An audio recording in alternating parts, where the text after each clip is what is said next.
Welcome back, Flyers Nitty fans, to Getting Gritty with It with your host, Yariv, Wolok, my partner in crime, as always, Vasili Gianarakos. Vasili, how you doing, brother? Oh, doing well, Yariv. Start of the week here. Flyers, with the two losses over the weekend to the Leafs and Calgary. So a bit of disappointment, I would say, just going and looking back at like their most recent stretch before that, right? We kind of thought that this was like maybe a chance for them this weekend to separate themselves. Unfortunately, they do take a bit of a step back, and we're going to get into all of that and kind Yes, of they did. assess it. But yeah, I think just for the team being 6-5-1, they're basically 500, right? Like 6-6 essentially. So it's not the worst to start off, but at this point, I mean, going forward, right, we're going to have to see some players step up, I think, in the next coming weeks, just because these last two games, not very encouraging at all. Yeah.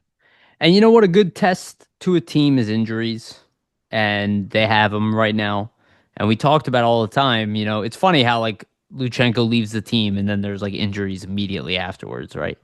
Would have been Um, nice to see him in these spots, maybe, right? That yeah, could have been exactly. interesting. Yeah. So now it's like an interesting case of seeing how they adjust to, when they're full force, minus Risto, but they haven't had him in a while. But when they're full force, it's like it's cool, but then, every team deals with injuries. Toronto was missing Nylander and Scott Lawton in the game we played against them, right? So it's like, you got to step up when players are down. You need other guys in the lineup to step up. So we got a lot to talk about. So let me do the usual start of the show, and then we'll get into topics. So before we get started, just want to remind everybody, please like and subscribe. Hit the notification bell to get notified when we release these episodes, because we'll throw curveballs on at you like we did right now, recording on a Monday night. So it's the best way to know when our show is coming out. Also, for the audio version, go to Spotify and iTunes and give us a rating and a follow if you can. And that is the best way to support Vasily and I and this show. So if you have not done that so far, please do that now. Excuse me. We humbly appreciate it. Again, and make sure to go to flyersnittygritty.com to check out all of our great content there that Jamie helps manifest by, running the writing department. Again, that's the best way to support us. Just do all of those things or some of those things, and we really appreciate it. Also, shout out to our sponsors, Jim Steaks at 4th and South. Make sure to go get yourself a cheesesteak from Jim's. They have one of the best, if not the best, cheesesteak in Philadelphia. Make sure to check out Jim Steaks at 4th and South. Also, Summit Public Adjusters, 215-752-0560. Go to them for your insurance adjustment needs. They will help facilitate the process between you and your insurance company and make sure you get the best claim possible. Again, Summit Public Adjusters, 215-752-0560. And also want to give a brief shout out to our partner, SportsSpider.com. Guys, if you're tired of searching multiple websites for sports news, SportsSpider.com has you covered. They collect the latest articles, videos, and podcasts from around the web and organize them by your favorite teams. If you want to stay as up to date on our Philadelphia Flyers or the NHL in general, hit the link in the description. Check out SportsSpider.com. Again, the link is both in the audio and video versions of this podcast. Please make sure to check them out. Okay, let's get into it. So we're going to talk a little bit about Tocchet's call out of the team. Then we're going to do a whole screen share Puckpedia, but we're going to talk about specific topics with the lineup, dealing with Forrester, Andre, Kolosov, Gaucher, and so on. Second half of the show, we'll talk a little bit about special teams, and then we'll end on some Phantoms stuff. And there's some positive stuff going on there with the Phantoms, so some good stuff to talk about there. So, just to get out of the way, after the losses, the Flyers had, I wouldn't say they were like horrendous, especially in the game against Toronto. They weren't horrible, but, they didn't take advantage of their opportunities enough. Toronto definitely did. The Flyers were inconsistent in that game. Obviously, the shots didn't really pepper on until the end of the third period. Same thing with the game against Calgary. They were held to like 6 shots within the first 30 minutes, which is like not acceptable. They did It'd be miss different if it's like a team that's like a defensive powerhouse, right? But when it's like well, the Calgary Flames, they're kind of like, oh hey, yeah. I thought you meant the Flyers. I was like, statistically, the Flyers are like a defensive team this year. But, like even Dvorak goes on a shorthanded breakaway, like misses the net.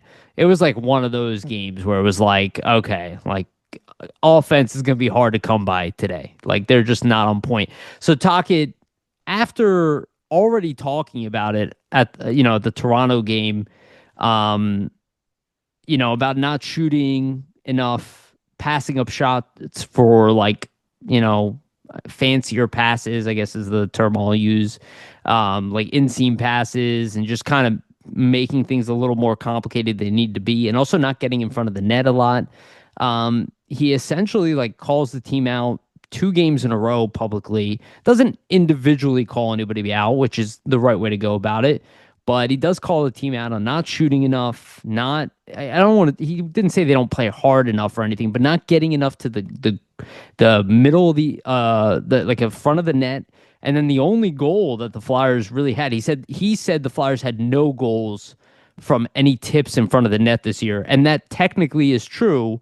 The only one they did have was against Toronto, and that was Rodrigo Albles, and that goal was ended up being disallowed in the end, unjustly disallowed. It should have counted, which made that whole Toronto game even worse.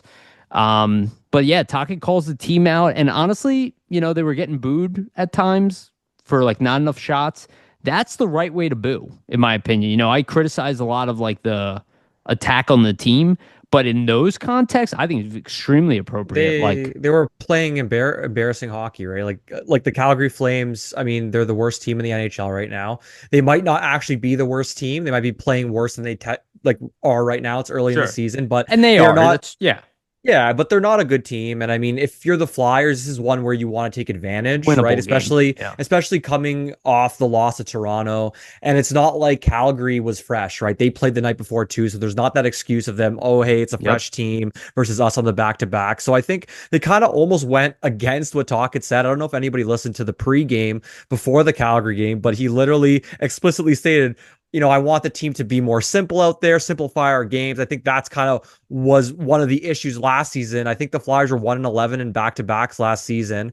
And he said when he kind of talked to the team, it seemed like they were just overcomplicating things, not really playing simple. And if you look at last night, that was legitimately exactly what happened. They were not shooting when lanes were open. That Konechny one, is a prime example of that, right? Where he has a open shot and then defers and looks back to Igor Zamula. And he's like probably one of the best shooters on the team. So you'd want him to take that Yes. shot. And you see him score later on, like with a shot like that from a similar distance. And you're like, buddy, like, why didn't you just take that shot, right? Yes. But let me read Tocchet's comments here because they're pretty interesting. So he stated after the game yesterday, I'm an honest guy. I'm not ripping our players, but we need some of our players to get some will. The fans pay a lot of money here to watch games. I don't think we gave them a half decent product the last 2 games. That falls on myself. I've got to get these guys to get some will. Flyers fans, if they see some will, they will cheer you on. If they don't, you're going to get booed. And I Yeah. mean, that's an accurate representation of what happened, right? And Like it's what you the should do. team wasn't playing well. There was a lot of chances they had where like they were passing up prime shots, potentially just being way too fancy with the passes like in the offensive zone where they could have just brought the puck to the net. And it's true on a back-to-back, like you just lost against the Leafs. Maybe try to simplify things, especially when you don't have your full offensive lineup, right? Like you might just want to muck and bang and try to get a goal in front of the net type of thing. I just think in terms of the way they played yesterday, like a lot of it too, even though some of the team themselves didn't play well, you can put some onus back on Tocchet too, because we personally, like Yariv and I, did not really like the lineup. He puts them in a blender in the third period. They kind of get going. I kind of like those combinations a little bit more. But yeah, I think like if you look at what's happening with the offensive lines right now, there's a way to kind of put them together so you're not, galaxy braining it or like splitting up a bunch of guys that were playing well before, the injury to Forster and even to Couturier, right? So I think there's some combinations you could probably put into place that might give the team more of a spark, but we'll see if they end up, doing that or what they do with the lines. Yeah, it was really frustrating to listen to his pregame and to hear that he's been saying what you and I have been talking about for since the entire Tortorella era, where we're Yeah. like they're passing up shots, they're overpassing, like they really just need to simplify it. Like I have this whole rule in my head that I never really see incorporated, where I'm like, first period, every opportunity you have to shoot, you shoot. after the first period, you can get more creative. But the beginning of that game, like you start firing pucks. And yes, they'll make you predictable, but then all of a sudden the goalie has to change up what he's doing because he's going to assume that you're shooting on the, in the Yeah. second and third But periods. also So too, if you start that way and you get a lead, like it pretty much in the NHL, the way it works, like 60% of the time when you get that first goal, it's usually ends up in a win, right? So right, like yes, it's not a bad thing to try to get that early it lead and try to have that strategy. So you and I heard Tocchet mention this also. It's like it also creates chaos. You get the shot on net. There's opportunity there, right? There's the rebounds. There's the offensive draw. There's so many reasons to shoot over passing yeah. majority of the time. Again, you don't want to get inside the player's head, and if there's a pass, they're gonna be like, "Oh, well, I'm not supposed to pass." So you don't want to go like nuts with it. It just needs to be like a general rule. You don't want to like pick players apart individually, but you want to be like, you guys gotta. And It he did bring up like there was one play, and I forget who the two guys were. I think it was Michkov and somebody else, where there was like a shot on net, and they were both at the sides of the net. Nobody was in front of the net, and it's like that stuff. Like that's where you miss a guy like Wayne Simmons, Yeah. back in But the it is day. true. Like when you look at yesterday's game, a lot of perimeter play, not really getting to the front of the net or getting to the slot, or even creating from behind the net to the slot, which is what we've seen them do a lot more recently Yeah. to kind of create their scoring chances. None of that was really there. To be honest, I think their best player last night was Zegras, like in terms of creating offense. Like he seemed like to me like he was a guy that was trying to make something happen, but just unfortunately wasn't able to connect on any passes. But he looked good to me.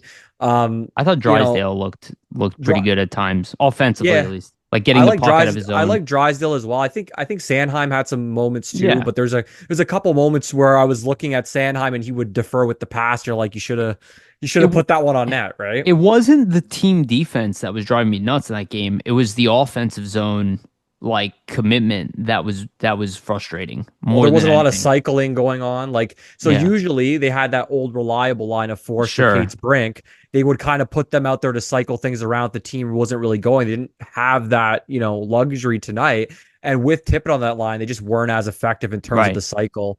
Yeah. But one thing I thought that was interesting, just to end the talk, and Sure. like we can get into the lineup on Puckpedia, is there was a stat on Sportsnet, and it was essentially saying that Talkett's last 4 full seasons as a head coach, um, basically like his team's shots per game are all 26 and below. So in 2020, 2021, with Arizona, his team had 27.5 shots per game for 29th in the NHL in terms of shots per game.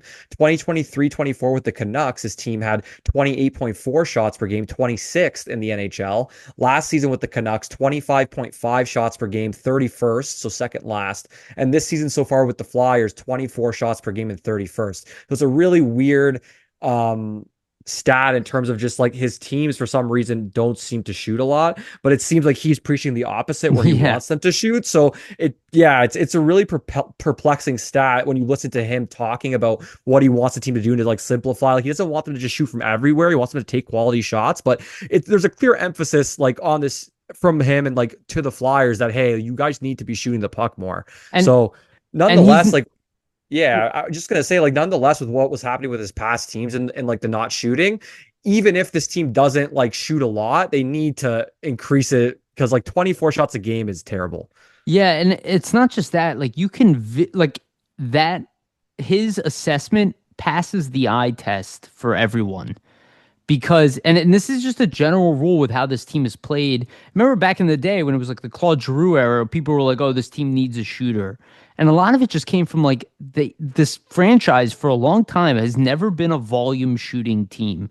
Like they never have been a team that's like, "Oh, we're just gonna shoot from everywhere." Like Carolina, essentially. Yeah, and I'm not saying we have to go to like Carolina levels, but we have to go a little towards that direction.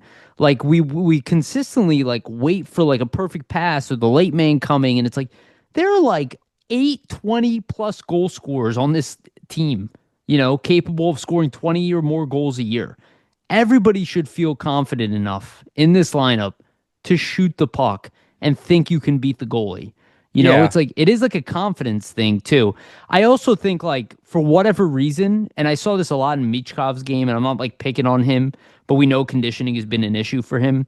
That like they did look gassed on top of it, like more than Calgary, which is Yeah. not acceptable. I will make that it's not acceptable they did, but they did look a little gassed. My thought is like maybe that Pittsburgh game like just did take a lot out of them, mentally for some reason, and then like the loss to Toronto, like I don't know, wiped them out. I'm hoping that we don't see that again. Because it like wasn't good hockey. Like it was a very boring game for the first two periods. It was Yeah, it like was I was like you sitting were there. I'm like, oh my God, it this was is like watching awful. dudes skating in cement, just the way like the play was breaking up the neutral zone. Nothing was really like connecting in terms of passes. Really sloppy game. In general, like not a pretty game of hockey, but it was nonetheless a hockey game. One thing I found surprising to me too, though, is like you're having a lot of trouble scoring goals. I know Michkov's not great with the conditioning right now, but like you're only going to get him 13:41 of ice time. Even Brink, really low ice time, 13:45. Those are two guys, at least for me, if I am chasing the eight ball, trying to get back in the game down 2-0, I'd want to start them, get them some more ice time because they've shown the ability to score in the past. So Yeah. for me, just to, Brink and Michkov, I think you got to find a way to get them some more ice time the next couple games here. Yeah, and I think, and this obviously will transition into our next topic, but like, I think the changing up the lines also screwed up Tocchet. Like you said, he has old reliable out there, like that the Cates line that he was just kind of cycling in, and then he just He like was matching them up against all the team's best lines yeah, too, but right? So but then just because Forrester leaves, like he changes the entire lineup, and somewhat understandable because the team did not score many goals, yeah, or hasn't so far. So like I can understand his rationale, but like I also think that added to like the confusion on the ice. And he also didn't go with the best combinations. Like I looked at it, we both did prior to the game, and I was like, this is not the move, dude. Like these are not it's the lines you want to go with. not great lines. And like what was a little weird to me is that he kind of shuffled the whole deck. And I know that you didn't play well against Toronto, but it seemed like some of the combinations were getting chemistry in the Pittsburgh and Nashville game. So I'm like, even though you have the injuries, why not just replace one person, kind of keep some of your top two combinations together? And then that way, even if guys weren't producing, you're keeping the same trios together. So the chemistry is still there. Hopefully they can build on it. You see them, maybe break through in this Calgary game, for example, right? Yeah, Because you yeah. had guys playing together for an extended period. Maybe they just are able to find each other easier because they have that familiarity. So who knows? But I imagine we're going to see a completely brand new lineup than what we saw. In the Calgary game in Montreal. That's probably going to be the At case, least right? the opening lineup. Yeah. And before we do the screen share, I guess we should talk about the first two roster decisions that just came today. So, and I saw this from Anthony Sanfilippo, so I want to give him credit because he's the first person I saw tweet this out. I believe the Flyers tweeted it out like right afterwards after he did. So Tyson Forrester was at least evaluated, put on IR. So he's out at least till Wednesday. I think that is a good sign. It was just like kind of like the Couturier thing. You worry about a break because a break's going to be 4 weeks. Doesn't seem to be a break. I think when they break a bone, they usually tell us that because that's like really easy to be like, okay, they're going to be out 4 weeks. Like that's it. A break is the easiest to estimate. Yeah. So it seems like it's not a break. It's probably a severe bruise, similar to what Couturier had. Yeah, it won't Couturier's be a was just, fracture, right? Because it would be longer than a week if that's the case as right. well. A So, fracture, I think, is 3 weeks. A break is like 4 to 6. So I don't believe that that's the case. So that's the good news on Forrester. And I think what Coots also had was a deep bruise where there's just a lot of inflammation and pain. The difference is Couturier's in his arm. He can probably, there's no like you can pressure. wrap that up a little bit more. Yeah. Right. And like the skate, it's like you got to actually get your foot inside the skate, right? That too, and there's always the chance you're gonna get hit with another shot in the same exact spot, unfortunately. I mean, the same could happen to Couturier, but it's a lot less, common to get that shot where he got it And versus where yeah. Forrester's gonna get it. So Yeah. And credit to Forrester. He's a savage. He played the remainder of the game. and Um, scored a goal. So yeah. on that foot, which is awesome. So yeah, it looks like he's gonna miss the standard 3 games with an IR. So he'll be out a little bit, but again, there should be plenty of talent in the forward crop to at least compete and win some games with him being out. It's a humongous loss. Both of them are. But Forrester is obviously like an absolute beast this year. And obviously screws up the chemistry with that line. In that process of sending Forrester to IR, the Flyers now recalled up Andre, and I still am seeing this confusion online. I imagine our audience knows my opinion already, but if you guys have not heard me say this already, and maybe you didn't listen to the other episodes, I will say this all the time because I feel like people in media, or at least the people on X, do not seem to know this stuff. I don't know why, but everything has to do with contract management. That is why Andre keeps getting sent down because he's waiver exempt. Teams are not interested in losing players that they've deemed NHL caliber or can be part of the mix for nothing. So they're not going to risk guys majority of the time unless they have to, or the guy is clear cut, like, hey, we have no choice but to play Andre. But it's clear they really want him, so he gets the call back up. He's probably coming back into the lineup. And it's weird, like Yinning hasn't gotten a chance to play in a little bit here, probably because they want puck mobility on the back end. And Juleson I thought, has done a pretty admirable job. So Andre gets the call up. Forrester goes on the IR, and now the Flyers have 3 players on the IR and 1 player on LTIR with Risto. So 4 players of the starters are out. I guess kind of. I don't know what Andre is exactly, but 4 of your core guys are out. And obviously Kolosov will remain with the team for now. And it looks like Vladar is probably going to get the next 2 games, I assume, until hopefully Ersson comes back, but we don't have complete clarity on that. Anything you want to add before I do a screen share? Yeah, just for Andre, I think it's well deserved. Like, I think he shouldn't have really been sent down in the first place. It's just the fact that, you get Couture with that injury, you need to call Gaucher up. Now, with Forrester obviously being injured as well, you have the room to call Andre back up. And Talk had even mentioned, too, that, like, he wasn't getting sent down because of his play. It just was a numbers game type of thing. And to your point, he's the one who's waiver exempt, so they don't want to lose him, obviously. So that's kind of what happens, and that's kind of the numbers game. But I think it's a perfect time to, get Andre back in there because like Zamula hasn't looked bad or anything, but I think if you're looking at who's going to drive more offense, who can break the puck out of their zone better, cleaner exit passes, maybe better plays in the neutral zone, like I think Andre is superior to Zamula in that, right? So definitely. if you're a team that's been struggling to score like the Flyers have these past couple games here, like maybe Andre, though he's not like an offensive dynamo or anything, maybe he can at least help in terms of breaking the puck and getting it up the ice. Because I even feel like last game in the neutral zone, like they just seem slow and even getting up ice to like begin creating offensively in the first place, right? Yeah, no, excellent point. I totally agree with that, which is why I'm assuming Andre's in the lineup too. Like, Yeah. Why would you call the guy up to sit him, right? Just to sit him. Yeah.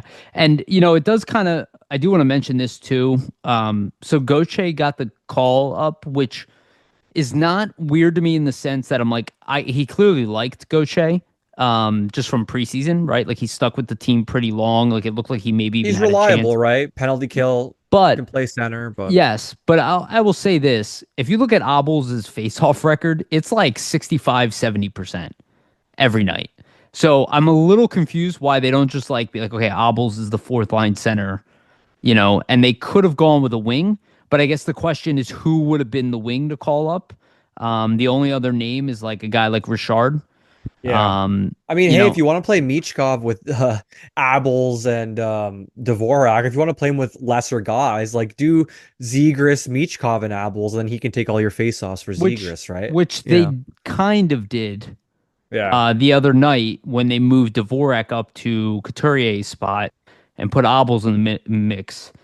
Yeah, I think that's better than what they put together, to be honest with you. Obels is not like, he's not like an offensive regular, but he does have some offensive punch. He's also a monster. He's big. He's aggressive. Good defensively, good on the boards and stuff. So. And he's excellent on faceoff draws. So, you don't. I really just think, lose with hey that. man, like you gotta have Michkov Michkov with somebody who is just as good as him offensively. Like if it's not Konechny, it's got to be Zegras. Like he should be at the hip with one or the other the whole Yeah. season. That's my opinion. I mean, like you're struggling to score goals. I know the kid is not well conditioned at this point, but like we even saw beforehand him and Zegras, like they were starting to kind of heat up. You put him, with these guys that are not as great offensively, you kind of see another dip again. Like, I think you just gotta have your best offensive players with one another to try to create the most offense possible. That's my perception of it. No disagreement from me, my friend. Okay, let's get into it. So I put the lines together based off of the end of last game. So we can kind of change them up from what he has and what we think the lines will Yeah. be. So the lines ending last game were Michkov, Couturier, Bobby Brink, Zegras, Dvorak, Tippett, Grabenkin, Cates, Konechny, Obels, Gaucher, and Hathaway. Of all As these the four, fourth. Yariv, like in the short stint, which did you think looked the best last night? Uh, None. Like as a line. Yeah, yeah. Which Um, did you think like created the most, looked the best? If you had to pick one, let's say. Honestly, I don't have it. I don't Okay. do you have an opinion? I don't think any of them particularly look that good. I think individuals had good moments, Yeah. but the best was when they were just like throwing shit at the wall at the end of the game, trying to score that That's last my goal. point. That's my point of the question is that these lines are not good. No. Also, like you had the lineup to start, it wasn't good, first of all. And we're not gonna put it back to that. Like if you want to see that, it's all online. You could check it out and you watch the game, obviously. But like these aren't as good eyes either. Like I don't mind Couturier, Brink, Michkov. I thought they had a couple nice sequences. Grabenkin, Cates, Konechny as well Yeah. had a couple nice plays, but like Tippett, Zegras, Dvorak, like they looked lost every time they went on the ice to me. Like, and I like Zegras's game last night, but I thought when they put him with them specifically, when they went out there, they were just like dumping the puck in, not getting the puck because nobody was going in the corner, and then just getting it turned around on them. And that was honestly a lot of the offense last night, where like you would see guys trying to dump in. Nobody was really getting it on the forecheck. And even Travis Konechny kind of mentioned this with Talkit System yesterday after the presser, after the game. He kind of said that like we're trying to learn and balance, when we should carry in and when we should dump in and trying to like have that, I guess, balance between the two, right, with Talkit System, because there is certain points and certain plays where Talkit will want the team to dump in and want them to carry in. So I am cognizant of the fact that they're learning that, but I just think that like you got to get guys in like to forecheck a little quicker, right? Especially if you're going to be dumping it in that much. They just weren't getting anybody in there. And I mean, you don't have Forster. He's one of your best forechecking players, unfortunately, but you're going to have to find a way to win more board battles than last night. Like, Yeah, I think energy was part of the problem. I could see the lines that he put together having better success on another night, but yeah, I yeah. I definitely don't think that that was the best combination, nor is this. So let me throw a set at you. Let me make Okay. some changes on the board here, and then we can. And I imagine you might have slightly different opinions, but like if I'm just gonna spitball here on like what we could go with like next game, I think I know yours already, but I'm gonna start with mine because I'm gonna agree with yours anyway. Yeah, Um, fair enough. but to a degree, like why separate Brink and Cates? We know they have great chemistry. Throw Yeah. Gurbankin on that line, see if he can fill some of the need of Forrester. You don't have to play them against the team's best players. Like, He's looked good, Grabenkin, to be honest. I feel like he kind of deserves more ice time. I know defensively, maybe he's not an ace or a guy that they feel like they can trust right now, but like of the two assists he has, they're all when he's been playing with other players than the fourth liners. So it's kind yeah, of just like you can see when you put him with guys that are more skilled, he has the ability to complement them well and produce, yeah. right? So So, my whole thought is to try something like this. And I brought this up in preseason. Like, we were talking about Zegras and Mitch Cobb playing together. We always talked about Dvorak being part of it or Cates or Sean Couturier. So it was like, he did try Zegras with Coots. I'm like, maybe try the Zegras Couturier Mitch Cobb combination. And then, you take the Sean Couturier combination that was working at one point and you just swap Couturier out with Dvorak, because I did think actually Dvorak and TK seem to have some chemistry. Yeah. Maybe not as much as Couturier and TK, but if you're gonna mix it up, maybe try this and then Grabenkin. I think, Tocchet really was hoping that Tippett could step into the Forrester role on that line. He's just not the Um, same type of player, right? yeah, Like and we might end up seeing something closer to this or something. But I think I would probably try to go with something like this. And if they want to get Delorier back in the lineup, like I, you I can, would I yeah. would do that.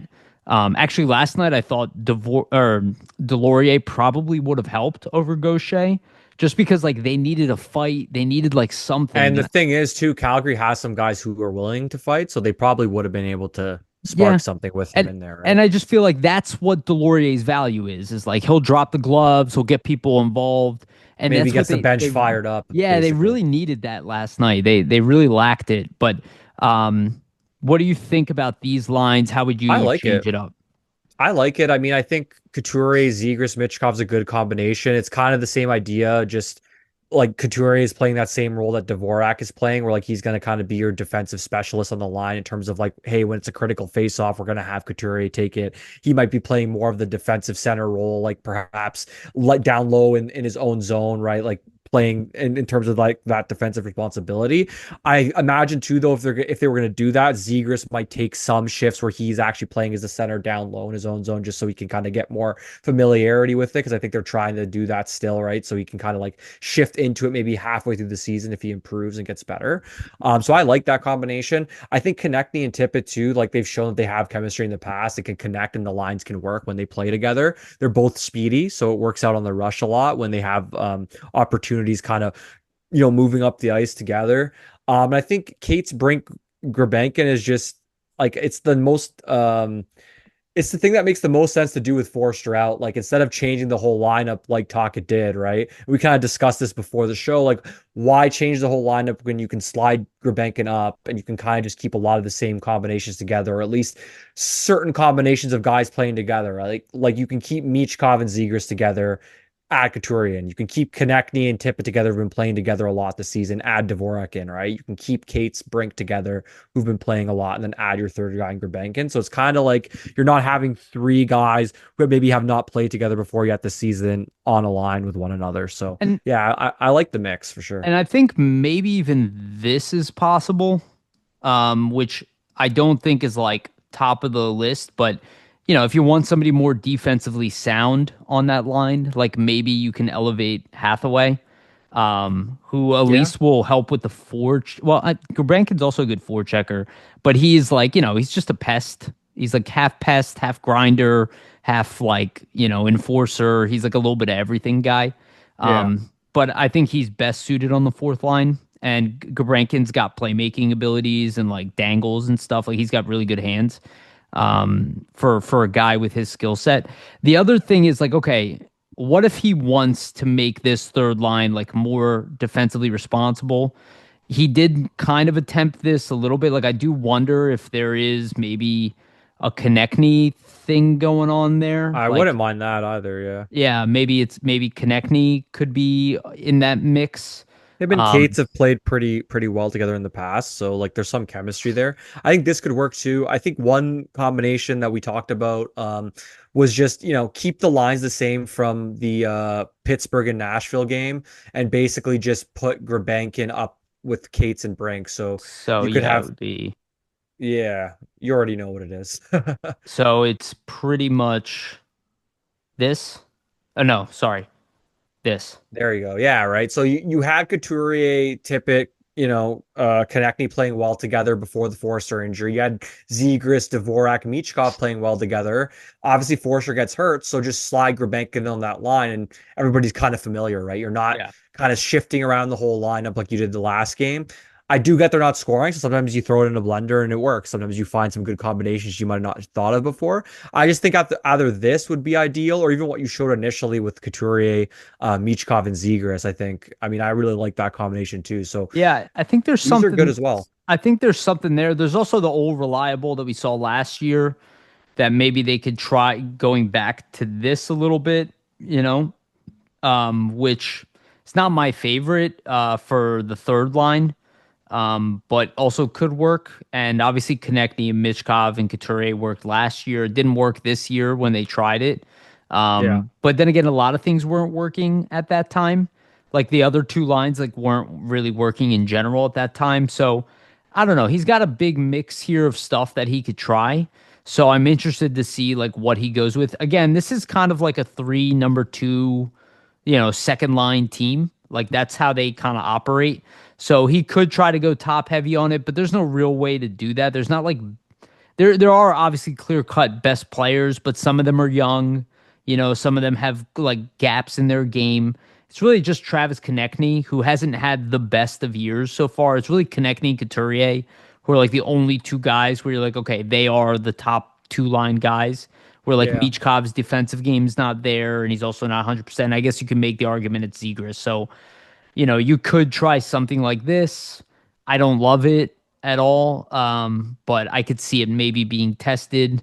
I don't know if Michkov would work with Cates and Bobby Brink. I don't think so, because It they're, would, you know what though? but Like it could work. I feel like Cates and Brink though, like I think where Michkov succeeds is behind the net, and they're so good at getting the puck and retrieving it, and they would cycle to Michkov, and then who knows what he would create from Yeah. there. So I think like if you're really struggling to score next game, like and you're kind of having the same problems, I would maybe try that because I just think those guys are always moving their feet, always moving their feet. That's kind of one thing that we haven't really seen from Michkov. So maybe that kind of gets him into that same mentality playing with those guys, I, right? Who knows? I'm gonna throw Rando out here too. Okay. I have a random one as well, actually, after I thought was pretty interesting. What about this? Couturier, Grabenkin, Konechny, Dvorak, Cates, Brink, Brink. Tippett, Zegras, Michkov. I mean, I like this as well. I just think, This is a line you could play against the team's best players. yeah, Defensively, definitely. Dvorak will match what Forrester was doing. Yeah, exactly. You could kind of roll them out as your like old reliable, like, hey, we want to match this lineup against, the other team's top lines and try to take away from their offense, let our offensive guys kind of go against the lesser lines, right? So The yeah, only I think problem it is could the work. face-offs. The faceoffs with Zegras, right, are a little bit of the concern. Like he was 14%, I think, the other night against Against Toronto, which oh is my like god, that was abysmal. Yeah, he we basically couldn't win a lost. face-off to save our lives in that game. Without Yeah, Couturier, it was without awful. Couturier, it was really bad. Even Dvorak was only like 40 or something percent or 38% or something. So it was It a was bad really game bad. altogether in Toronto. But yeah, that's the only concern, right? Like you have Zegras there. Maybe he starts to improve a little bit on the faceoffs, and it's something that you're like more comfortable with. But I would say like that line, I just don't know. Like I feel like Tippett for some reason just didn't mesh with them initially when they tried it before. Yeah, I think so. Um, but Yeah. something else that I was wondering that maybe would be interesting is like why not try like Couturier, Michkov, Grabenkin? Um, Yeah, yeah, that's true. They did kind of go with that And then, yeah, so maybe try that, and then do Kate's, Zegras, and Konechny. Cates, Zegers, and Konechny. I thought this would be kind of interesting for me. I don't know, like I like it. if I you're would gonna throw the lines in the blender, I like this just because you're spreading the offense around the lineup. Like I feel like Michkov and Grabank can have chemistry. I think Couturier could kind of help them out with the defensive areas, right? We've seen Konechny and Cates play well before. We've seen Zegras kind of play well with everybody. So I think you can just put Zegras with pretty much anybody in the top three lines here. And he's kind of seems to be the most dialed in right now offensively for me on the team. So I think you're fine putting him anywhere really. And then Dvorak, Brink, Tippett, like I think they could be good defensively and they might be able to score some goals for you. And we saw Brink and Tippett last season have some chemistry too, right? Like they played together and looked pretty good. So I think it would be interesting to see it. yeah. It really sucks that Zegers is not good at face-offs because it's not even his defensive game at this point. It's He looks just the pretty good face it's in his just the own end. Yeah. face-offs. Because he's battling, he's battling. He's like I saw him throw a check, a really Yeah. good check against Calgary. Like the guy is battling. Like he He's is more gritty too than he gets credit for. Like I would yes. say that like he is more willing to go to the front of the net. He's not afraid to get to those areas to like, create chances or create goals. So Yeah. even though he's not a guy that's going to go out there and like forecheck the shit out of another team or like bang and body check. Like if he needs to get to those areas and that's kind of how the game's unfolding to get those points, like he'll go there, right? Like we've seen him do it this year to create those chances. Take a hit to make a play, like that one play behind the net, right? To Couturier earlier this season. Like he got dummied, takes the hit, but still ends up being a goal, right? So like he's not Yeah. afraid to do it at all. Yeah.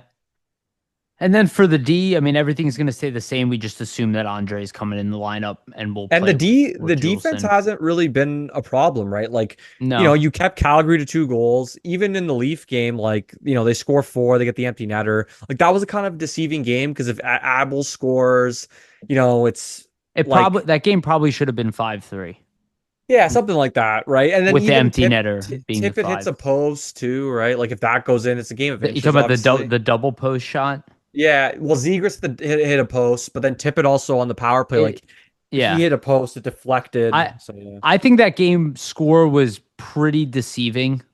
Yeah, it Uh was. If you didn't watch like the game, you would have been like, wow, Toronto really took it to yeah, them, right? yeah, and my friend texted me and he's like, "Oh, Flyers really got their asses kicked." I'm like, "Did you watch the game?" And he's like, "No." I was like, "Yeah, that's what I thought." Because I was like, if Yeah. you actually watch the game, they did not get their asses kicked.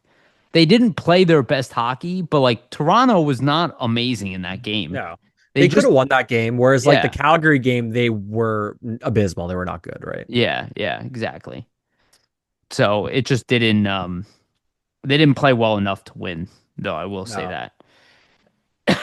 Yeah, so the D will probably be, and we'll see what the lineups are. I'm sure we'll probably get some kind of update tomorrow morning from Yeah, they'll have like a practice. morning skate in Montreal and stuff before the game. One thing that is a positive though, like Alexei Kolosov, I will say, kept them in Yeah, that yeah, I game. wanted to talk about Um, him. Go ahead. he kept them in that game in against the Flames. Like I thought in the first period specifically, like to end the period, Calgary was on the power play. He made a really big save, like a cross ice save. Then he makes a save, on one of the Calgary players with a point blank save in the slot, like on a slot shot. So I think Kolosov like looked pretty good for his debut, especially compared to last season where he didn't seem as like all over the place. He seemed more common there. And I mean, that's to be expected, right? Like he was a rookie last season. He had, first time getting that NHL experience and games under his belt. So I think with more experience, and also just with more experience playing at the North American level in general, I think is just going to help him, right? So Kolosov, he pretty much did all you could ask for,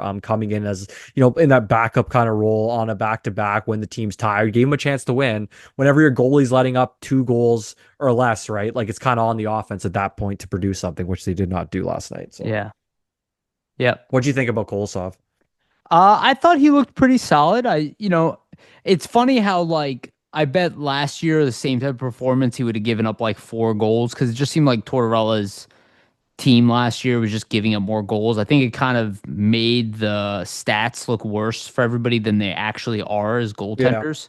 Um, so I think the fact he only gave up 2 goals wasn't his fault that they didn't win. I thought it was good. I don't want to see him in the NHL for very long. I still want him to play in the AHL majority of the year.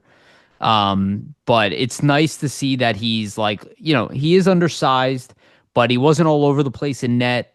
He got a little lucky a couple times, but overall he made good saves. He had one really juicy rebound in front of the net where he was like, it was very lucky. There was nobody waiting for that puck, but it was like a kick save and it just went like right to the front of the net. So there's still stuff he has to clean up. But I think for a first game, considering the team didn't play well in front of him, pretty good. You And know he what I only mean? let up 2 goals in that Yeah, situation. Yeah. yeah, Pretty good performance for him. yeah. Not bad at all. And quite frankly, when I was watching that game, I was like, this game might just end up being 1-0. Like, I honestly thought they were going to get yeah, shut out in that game. I was yeah, surprised when Konechny scored. I thought when he scored, like, hey, you know what, 5 minutes left, maybe they'll tie things. But even after that goal, they just seemed like, not to say that that was a fluke, but like they got the perfect shot off like a set play off the face-off. Then after that, it just seemed like they couldn't really generate much. yeah. They So couldn't generate much offense in general, and I don't think that's the actual Flyers, but I don't think they had a good game at all. And then it's like they peaked at this, they beat the Penguins, who were like red hot and still were red hot after they lost to the Flyers. And then, they just show up with 2 clunkers. Um, it's just a shame, it's like it's like 1 step forward, 2 steps back. Like that was and I will exactly what we say, watched. Yeah, literally one step forward, two steps back. And I will say too, like that Nashville game was kind of almost a precursor for this because it's not like they played well to start that game either. Like Nashville Right. was kind of dominating them. They had like 4 shots through the first period. Like Nashville's 15. Then Zegras kind of wakes the team up.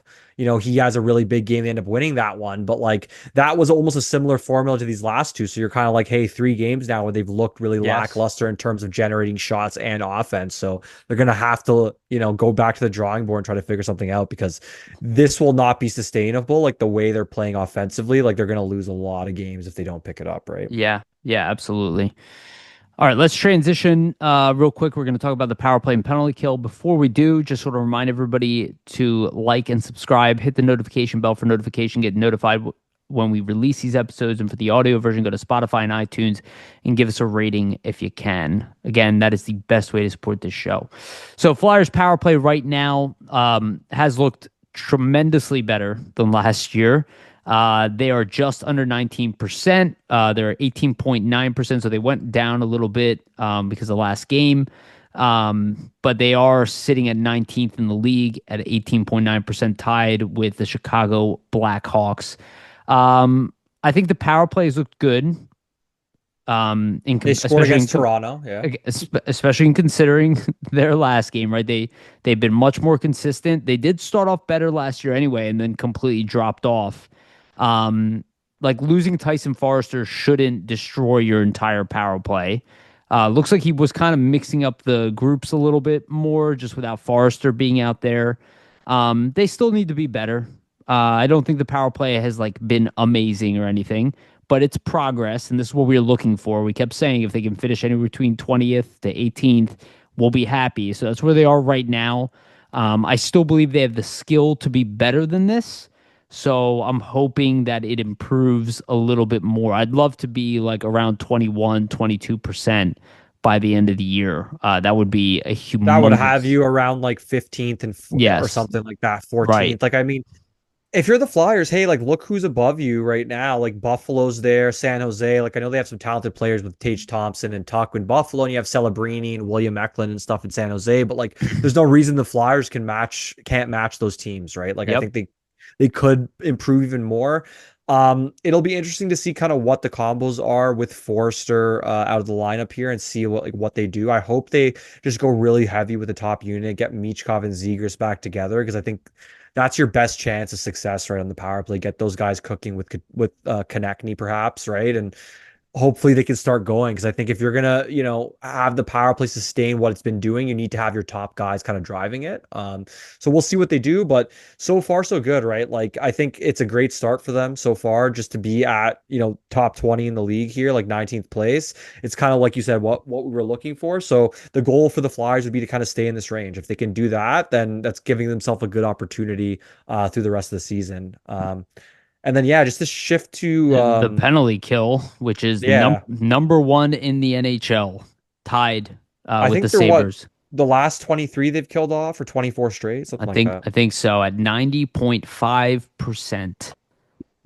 Very So imagine impressive. if they could get some goal scoring with that penalty kill, right? Like that's if you look at it, like when you have a penalty kill that's that effective and is stopping teams as much as they have been so far to start the season, like that's a recipe for success to, stay competitive as the season goes along in games against teams that might even be better than you, right? Like you get these opportunities and sometimes when you make these big kills like this, you can keep it going. That's how you kind of like shift momentum in games where maybe a really good team goes on the power play. Flyers have a really good penalty kill. They kind of kill that off. They gain that momentum, and then they can kind of turn things around, right? We saw that a couple of years ago when they had that really good power play with Shaw and Tortorella, kind of how it could be a big momentum changer in games. So hopefully they can keep it up, and that's kind of what this penalty kill can be for them. But hey, if they have the top 5 penalty kill in the league and their power play can stay where it is, like usually when you're in those spots, you are a competitive team and you are in the mix, for being on the playoff bubble. So if they can keep those two things going, like I think it is a good indicator for where the season will kind of end up, right? Yeah, and the Flyers are capable of being a middle of the road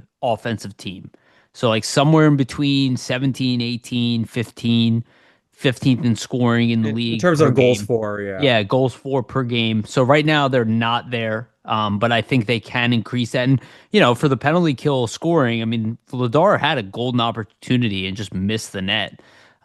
So they've had chances shorthanded. They just haven't been able to really, capitalize on all of them. And there's some rust in the offensive game of this team. Yeah. But the penalty kill has not been an issue, obviously, it being the best penalty kill in the NHL right now. They have the bodies to be a good penalty killing team, which should tell people this defense is just not as bad as people think it is.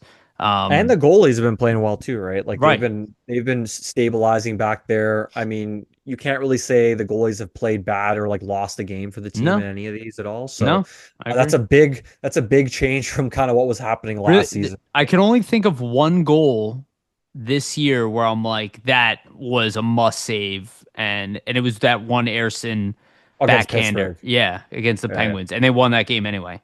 So, exactly. Yeah. so that's the only goal that sticks out to me where I'm like, that's unacceptable, that goal.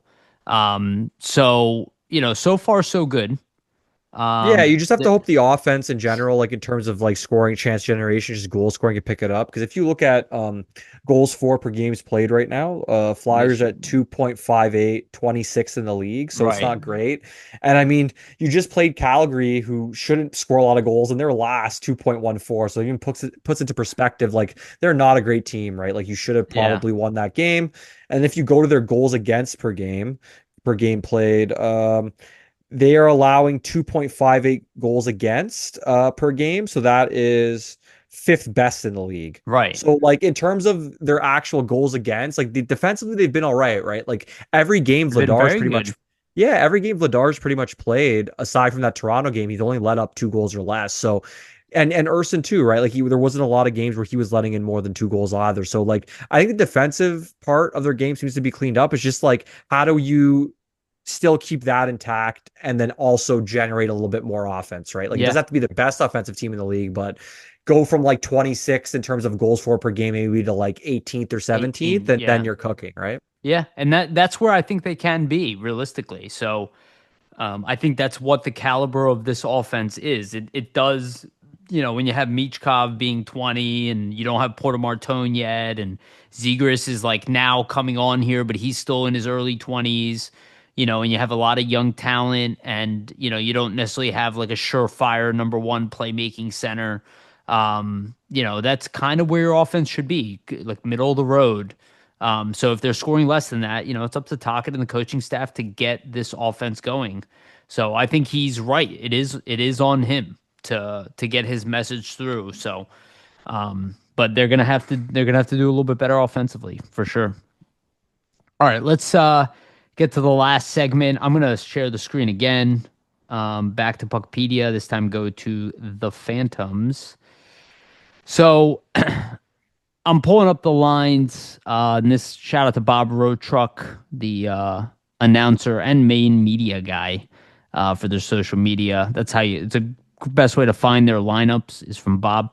Um, and I put together the lines that they've been throwing out lately. But I guess like to get out of the way, there was a big minor league trade, not big as far as NHL level, but the Flyers have moved on from Samu Tuomala. They traded him for Jordan Kyrie's brother, Christian Kyrou, who was a former second round pick, same thing as Tuomala in the same draft, 2022.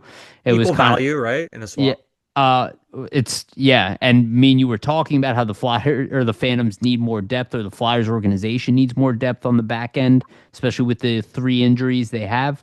Flyers obviously agreed, and Danny Briere did a great job swapping this asset, in my opinion. I think really solid stuff. Tuomala, just so people are aware, did score in his first game for the Texas Stars.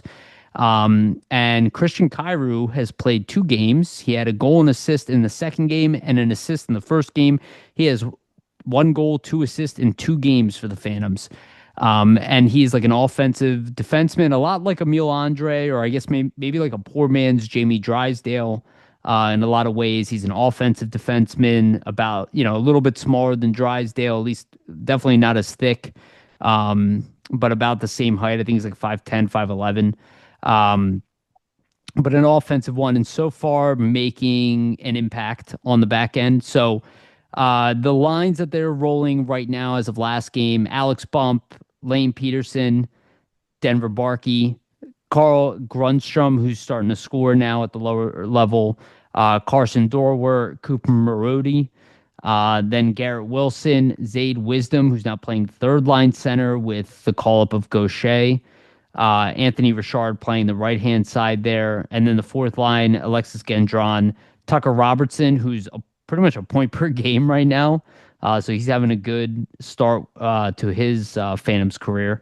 And Devin Kaplan playing on the fourth line. Massimo Rizzo is still in the ECHL, and then the extras as of right now are Oscar Eklund and Sawyer Bolton. They do get mixed up into the lineup, though.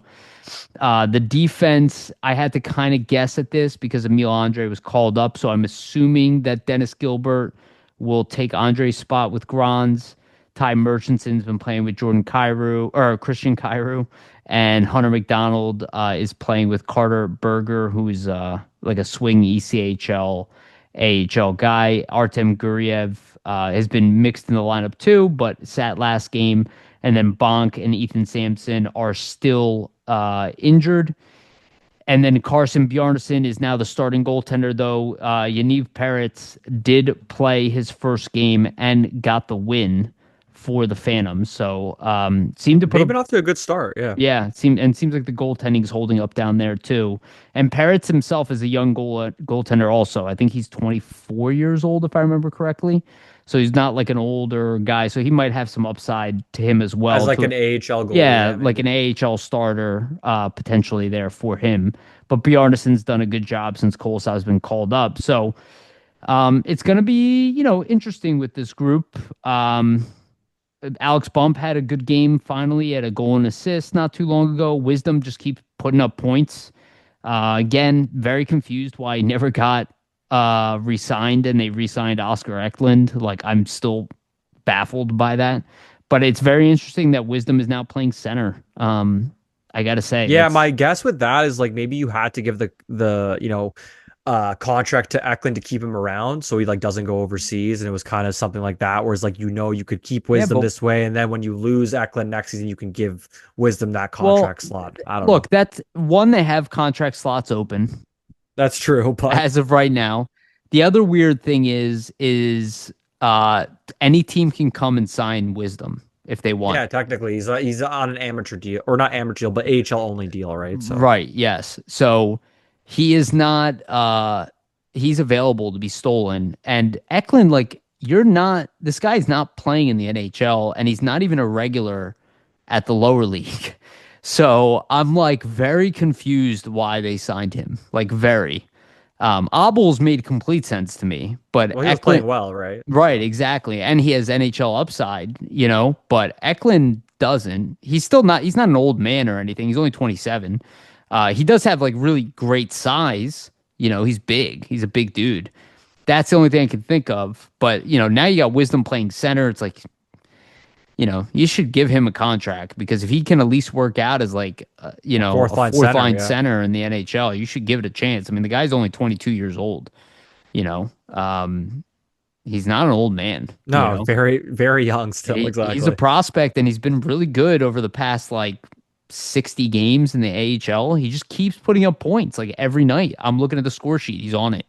So, yeah, I don't know what's going to go on with him, but I'm very impressed with the Kyrou trade. I got to say, like, what a smart trade. I know a lot of people were like kind of making fun of it because like, oh, it's not Jordan Kyrou. I'm like, yeah, but look at what they actually got. Like, Tuamala was like kind of out of favor here. They got a second round pick back for him, I and just they think with all they the need wingers, right? offensive. Yeah, but they really needed an offensive defenseman at the lower level. Like they have no one outside of Ethan Sampson Yeah, of course, and that's what I and mean, right? and Like Bonk, who's a rookie. they just had so many wingers. Like I think it only makes sense to kind of draw from your strongest position, right? And kind of use that to strengthen where you have that weakness on defense. So I think for Kyrou, it's a good addition just because to your point, right? Like he's gonna be a guy down there who's gonna get a chance to probably run their power play now, especially if Andre can cement himself at the NHL level. Right, So exactly. hopefully he can start to kind of get more of his confidence back that he kind of showed in the OHL because he was really good in the OHL, like the 2022-23 season. Like he was over a point a game player. Um, so he had 41 points in 37 games that year for the Sarnia Sting, and then 36 points in 27 games for the Erie Otters. So over a point a game that year. And then for the Texas Stars, like not bad numbers, but he just hasn't apparently been as effective in terms of his like offensive ability. He apparently, at least from what I've heard, I haven't seen obviously or watched much, but just from like scouting reports and stuff, he's finding it difficult, it seems, to like translate that offense from the OHL level to the AHL, right? So hopefully with some more opportunities, maybe on the Flyers, maybe getting that chance to run a power play for Lehigh, maybe he can kind of get that confidence back, get that swagger back, and get the offense kind of back into his game, right? Yeah, and I think his problem was again, it was like my problem for your problem. I think his problem in Dallas is that he was going to be blocked. By a lot of Uh their defensemen, yeah. yeah, and that's not necessarily a problem here, especially in the short term. Like we lack young defensemen in the organization. So it was a really smart trade by the Flyers. He's probably not like exactly what they want in a defenseman, but he is a defenseman with NHL upside and an offensive skill. And again, 3 points in 2 games. It's a really good start for a Yeah. defenseman with a brand new team. So he's obviously coming here hitting the ground running. And like you said, he's gonna probably be the number one man on the power play here at the lower level. It'll really give him a time. And, we'll see what happens. I don't imagine he's going to get a call up or anything, but let's see what happens. Like he is probably like a Briere guy now, right? Like he didn't trade Tuamala for him for no reason. They didn't have to trade Tuamala. Oh, it's They obviously somebody that they liked, probably in the yeah, past, right? This came up they maybe probably had where a few offers. yeah, this came up probably where like Kyrou might have needed a change of scenery. I think the Flyers, we could all see that Tuamala probably needed that as well. It just seems like he was Yep. falling out of favor in terms of just the depth in the organization. So it makes sense for both organizations to kind of do this swap and see maybe, if Tuamala can succeed in Dallas, where there might be more opportunity on the wing, and if Kyrou can succeed in Philadelphia, where there's more opportunity to cement yourself as a defenseman, right? Yeah. 100%, bro. All right, I guess before we end, I want to talk about Jett Luchanko. Let me stop sharing my screen. So Jett Luchanko has now played his second game for Guelph. Last game he had a goal and an assist. I had to check twice for this, but he had 6 shots on net in that game as well. So it He looks like scored. he knows how to shoot the puck. Yeah, he scored. He scored the game winner, which was the second goal of the game. But they won. I think they won 4-2, if I remember correctly, or 4-1. So he netted the game winner, the second goal in the game. He got first star honors. Pretty much was everywhere in the game. Had a dominant performance. He is in 2 games. He's now at 1.5 point per game pace, and that's pretty much where I expect him to be this season. Like 1 point, a point per game to above, considering his age, his draft plus 2 year, but being a very young 19 years old. I expect like something similar to what like Porter Martone did last year. Yeah, you Where want it's to see like, him dominate right now at yeah, this level, some, right? 1.2, something like that this year. I think for Luchanko, like you want to see like obviously over a point a game. Like if he can get into that 90-point range, I think that would be awesome. If you can get to that kind of echelon. I mean, we would ideally want to see him in the AHL, right? So I think we realize that he's probably outgrown the OHL. So now is this kind of time to dominate that league if you're going to be there for another year. Yep. Dominate offensively, dominate at the World Juniors as well, or have the chance to anyways. I think the goal at least, and before or it's funny, like right after we recorded last week, the next day there was rumors online that Luchanko was getting traded. Yeah, Those yeah, yeah. trades did not happen because like an hour later, Guelph announced that he was now the co-captain. So obviously you're not trading somebody that you just announced to be the co-captain. Yeah. But maybe there were some sort of rumblings and maybe, something getting talked about for kind of near the trade deadline or something in the OHL season. So I think if you're Luchanko, like I would be surprised if he finishes out with Guelph. Like I feel like he'll Hmm. probably play with Guelph, have a really good World Juniors. That World Junior showing will allow probably one of the top teams in the OHL to be like, hey, like we need to acquire this guy, and then he Yeah. probably gets traded at I some point. mean, right now, winning percentage wise, they're like just outside the playoffs. They're 7-6-2.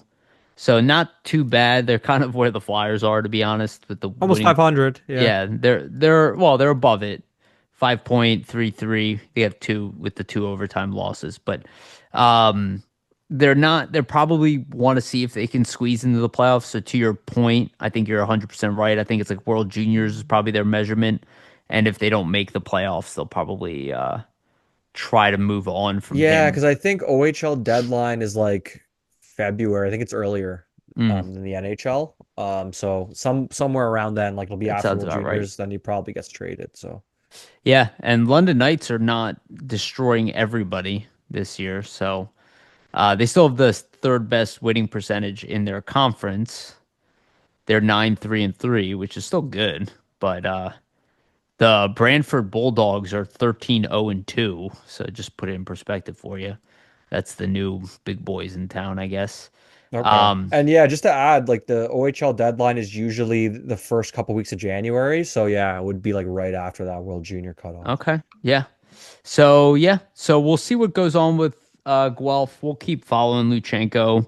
We're not going to do a full prospect update right now. We'll probably wait a little bit until there's been some more games. Porter Martone is not, for some reason, didn't play a game last weekend. I didn't look up why.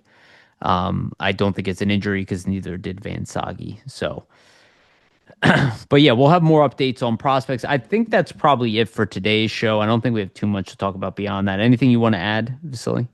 No, I just think for the Flyers right now, like it's a decent start. I think like the main culminator for this team and what's going to be interesting going forward is can they get the offense back on track, right? Like how do they kind of bounce back against Montreal? Because it's not like it's not like it's an easy test, right? Like Montreal is tops in the Atlantic right now, so they're going to have to turn it around here pretty quick. Yeah. Yes, sir. All right. That's it for us. Just a reminder to please like and subscribe. Hit the notification bell for notification. Get notified when we release these episodes. And for the audio version, go to Spotify and iTunes and give us a rating and a follow if you can. Excuse me. That is the best way to support our show. And the best way to support Flyers Nitty Gritty is to go to flyersnittygritty.com. Also, shout out to our sponsor, Jim Steaks at 4th and South. Make sure to go get yourself a cheesesteak from Jim's. They have one of the best, if not the best, cheesesteak in Philadelphia. Make sure to check out Jim's Steaks. Shout out to Public Summit Adjusters, 215-752-0560. Go to them for your insurance adjustment needs. It will help facilitate the process between you and your insurance company. Make sure you get the best claim possible. Again, some Public Summit Adjusters, 215-752-0560. And shout out to SportsSpider.com. They are our partners. They aggregate sports content from all over the internet and organize them by your favorite teams. Our stuff is pinned at the top when we release it from FlyersNittyGritty.com because, again, we are their partners. And you can find the link to SportsSpider.com in the description of both the video and the audio versions of this podcast. All right, Vasily, thank you as always for being awesome. Appreciate you, man. And appreciate you guys for listening. We love you guys. And remember, always stay